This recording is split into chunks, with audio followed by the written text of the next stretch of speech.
ahead and let you open it up with a statement, and then we'll go to questions after that, Coach, okay? Okay.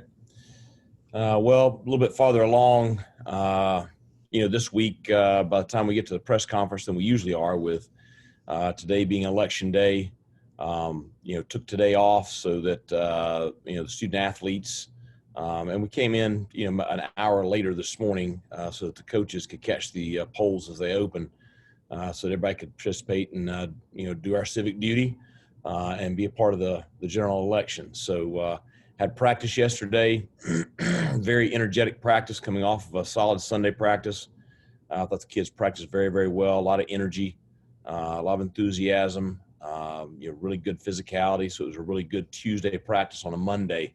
It gets us a touch ahead of schedule by the time we get to Wednesday because it gives us all day today to really look at that practice yesterday and also to continue looking at, the Tulane stuff and all of our breakdowns and situations there. So it made for a tough, weekend. Fortunately, we played on Friday night, so you had a little bit of time to catch up Saturday after you recovered from the flight, to look at that game and then really get a lot of preparation done for Tulane on Sunday because you had to get ready for Monday's practice, which there's a lot that goes into that. So, good start to the week. Excited about the matchup this weekend.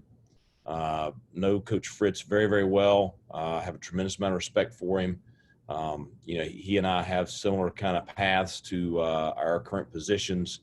We've met along the way when I was at the Citadel and just, I know the traits of his teams and the way he runs his program. And he believes in a lot of the same things I do. His team is going to be, hard-nosed, tough bunch. They're going to play with physicality. They're going to have some discipline. They're very, very good on special teams. A very good ball team. He's done a great job there at Tulane. It's going to be an exciting matchup for us this Saturday. So our kids they're going to be excited to go. They're ready to get back out on the field after last Friday night and continue, building and improving, which they've done solidly for the last month. Okay, we'll open up the questions for Coach Houston at this time. Coach, everybody knows what happened Friday. How have the guys bounced back and responded these last few days of practice? I mean, I think they've responded as good as I could ask them to. Are they pissed off about Friday night? Yes, we all are. And it is what it is. There's nothing we can do about it. That's it. You're mad about it. It's not right. It should have been a different turnout. They earned the right to win Friday night. That's what I preach, is you earn the right to win. You finish the game. They did that. And even in spite of the circumstances, they continued to battle and respond. They never hung their head. They give us a shot on the last play of the game. And they have continued on just like that. And I continue to be impressed with the guys that we have on the field and continue to be just so encouraged with the way they respond. And, we had a good practice Sunday, and I thought we had just a fantastic practice yesterday afternoon. And I don't have to say anything to the kids. They know, they have embraced the way we do. And it's, you show up every day and you're going to compete and you're going to work. And it's the results are what the fans are seeing on the field on game day, but I get the pleasure of seeing it every single day. If you want to get on that field and you want to represent East Carolina University, the path. You got to get out there and you got to compete and you got to perform and you got to align yourself with your teammates. And it's just so enjoyable to watch on a daily basis. And so very pleased the way they responded here early in the week. And that's why I feel confident going into this weekend that they're going to continue to practice that way throughout the week because they believe in their preparation and how it results in improved play on game day. And they know, that they're playing very, very well right now. Kind of going on, Coach, it might seem drastic maybe, but have you internally in the building with the players say, hey, you won the game, or have you told them just ignore the win-loss part of it? Just psychologically, how have you handled that maybe? Or have you not said anything at all about did you win or lose? They got screwed. That's what I told them. And I wished I could change it, but you can't change it. You can't go back. Everybody wishes they could go back. I'm sure the officials wish they could go back, but you can't. And it's hey, life is not fair. That's it, and it's how you respond to adversity, and that's why I've really, I've tried to, I talked to them Saturday just briefly on a Zoom chat just because I wanted to connect with them, just to, because I was hurting for them, because I see how much they're putting into this every single day. But then we talked on Sunday just that, you can't let one loss beat you twice. And so you got to move on from it, and get ready for Tulane, because Tulane is a very, very good football team. And, we've got to play our best this Saturday to have a shot. And so, you acknowledge it because you can't ignore it. The American Conference, they made their statement acknowledging what happened. And now we've got to put that behind us and move on to Tulane as a group. Coach, did you get any more explanation other than the public statement from the conference? Because the second review seemed to be more blatant than the first in terms of inaccuracy. I've had significant dialogue with the conference office, and I would just leave it at that.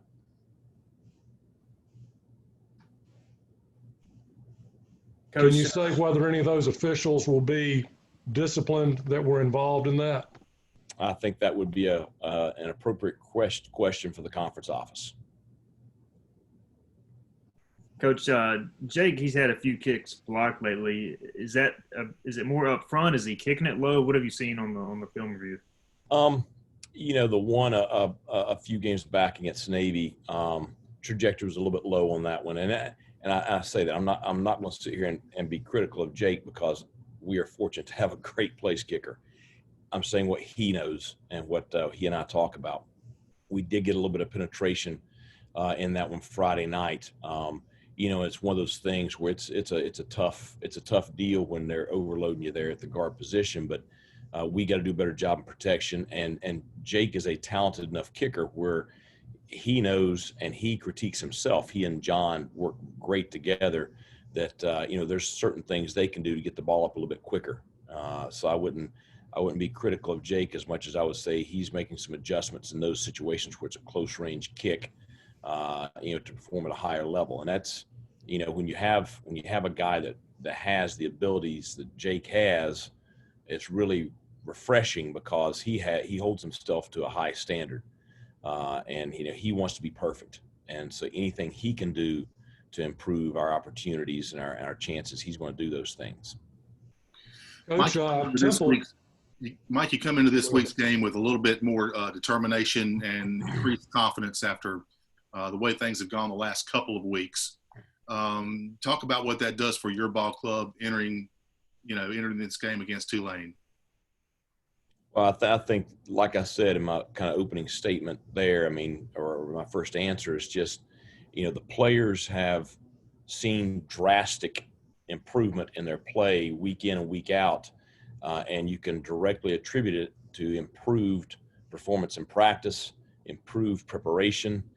Offensively, the last couple of walkthroughs that we had on Friday on Thursday and Friday of last week, you have, 0 MAs. So you have no mistakes in, hour-long walkthroughs.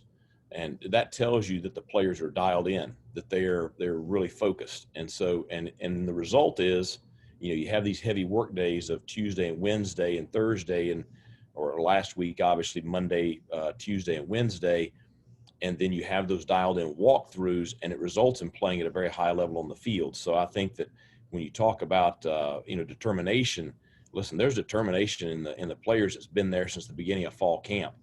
And there's been significant improvement every single week since the beginning of fall camp. It's just, they have tremendous belief in the preparation because they're seeing themselves play better and better on the field each week. Coach, Tulane was in position to beat Southern Miss earlier this year, and then they had a very decisive victory this past week. What can you tell from looking at them? Are they doing different or doing better at this point? Well, I think that, you look at them defensively, veteran group plays very well together. Like I mentioned the traits before, they're going to be a physical bunch. They're going to play hard. They're going to play with discipline. They're going to compete. You look at them on special teams, those same traits are there on special teams. They have a dynamic returner. Offensively, they strong running game. And I think the one thing that's developed since the beginning of the season is, early in the season, you had a quarterback competition going on. And, Michael Pratt, the freshman, has won that competition now. And so now you've seen him grow as a starter and play better and better each week. So now you see him play very well against Temple. He's a guy that can beat you with his legs. He's an above average runner. He has really good size, throws the deep ball very, very well, and has improved as a passer each week. So I think you're seeing improved play there at the quarterback position, which, helps because, they're very good at the skill positions at the wide receiver position. They did lose one of their running backs early in the year, but they've got, three, I think, very strong running backs. So it's just a very solid team. And Coach, you've played your best games, it seems like, at night this season. Is there an explanation for that, or is it related to starting time at all? Well, I think we played pretty well against Navy as well. And so I think it's more related to the past month. I think you saw, beginning of the year with no spring practice and no summer and a new defensive scheme and a mostly new defensive staff. You saw some struggles, but you've seen as the season has gone on, particularly in the last month, we've played better and better every single week. Two of those games happen to be at night, and I'm very, very pleased with the way our players prepared for those games because I thought they handled night kickoffs very well. That sometimes can be a struggle, but I think we've handled it very, very well. But I thought we played very well against Navy as well. So looking forward to the 12 o'clock kickoff this Saturday. Mike, when you look at this team coming up with Tulane, what's the thing you better do if you're going to be successful against them? Well, I think you'd better continue to play very well together and better continue to do the things that good football teams do. What I mean by that is we got to continue to strive to be the most physical team on the field. We've got to continue to strive to play with tremendous energy, which you're seeing every game. You see it at practice. We've got to continue to do a great job with ball security, and we've got to try to force turnovers and extra possessions defensively. We've got to execute at a very high level, minimal MAs, minimal busts, making our opponents work to defend us and make them work to get anything going offensively. And then I think we've got to be strong on special teams. And that sounds very cliche-ish, if I can get that word out. But the thing is, you're playing a team that does all those things. They're a good football team. You see teams that have great players, and certainly Tulane has great players, but they play together very, very well. And so I think you're going to see two teams go at it this Saturday that have all those traits. So it should be a great ball game. With Warren Saba and Dorso each had an interception last game, and they seem to really be solid and kind of emerging. Can you just talk about how they've emerged there, and then kind of tied to that at Tank Robinson's status at all? I know he wasn't on the depth chart this week, and kind of what's out there just, with that position as a whole. Right. Well, I think, you look at Warren, there's a guy that, changed positions in the off season and has worked extremely hard to develop himself. And is playing as good as he's played since I've been here, and playing at a high level. And just, I could not be more proud of him on multiple levels. I think as a player on the field, I'm very proud of him at just, his attitude and work ethic and determination. I'm very proud of because, those are the success stories that you enjoy in coaching. Nothing was given to him. He had to work his butt off to earn playing time by the way he practiced. And he did that from the day one of fall camp. And it wasn't easy. There were times when he would be, second or third, a certain week. But he's worked his way up. And then when he's gotten his opportunity, he's backed it up by the way he's played on game day. Same thing with Sean. He came in as a backup, and he worked and earned his way onto the field and in playing time. And then he's backed that up with his play. That's the culture that I want. That's the culture that we've created, and that's the culture that will be here. And It's one of those deals where, how does Elijah Morris go from a freshman walk-on to our starting nose guard? Well, that's how he does it. He shows up every day and works. He shows up every day and practices hard. He shows up every day and competes. He shows up every day and he earns the respect of his teammates and his coaches. And he does it by, performing in practice. And he backs it up with the way he plays on game day.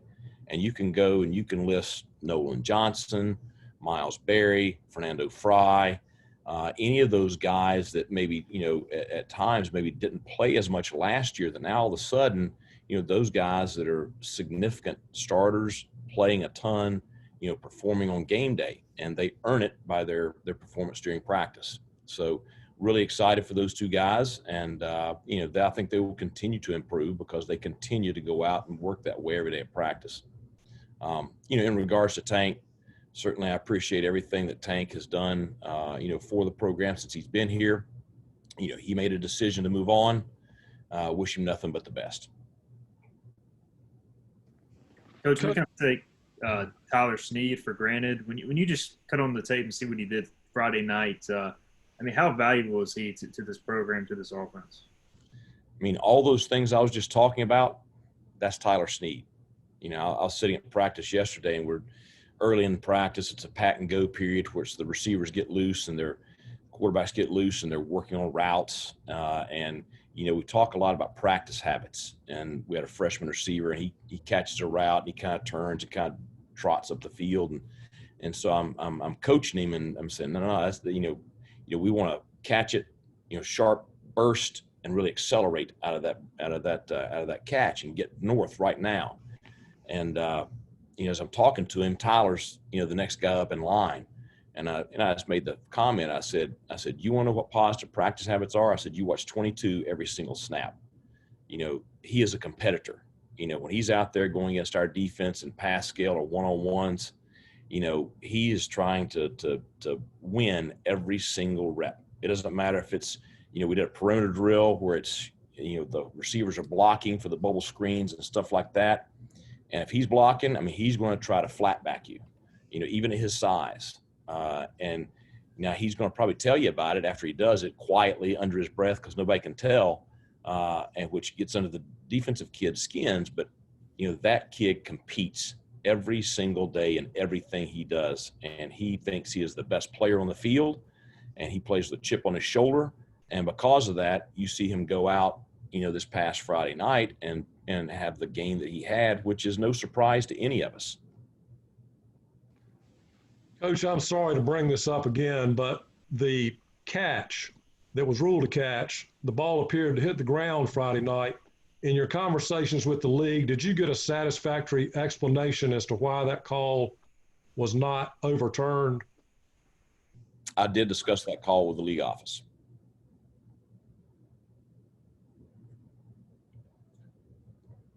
Did they give you an explanation that satisfied your question of that call? They gave me an explanation. Was the explanation that they interpreted it to be a catch? I've answered all I need to answer on that one. All right, well, I apologize. You're fine. Thanks. Okay, are there any other questions for Coach Houston this afternoon? Okay, Coach, thank you for your time. Thanks a lot, guys. We're excited about this weekend. Go Pirates.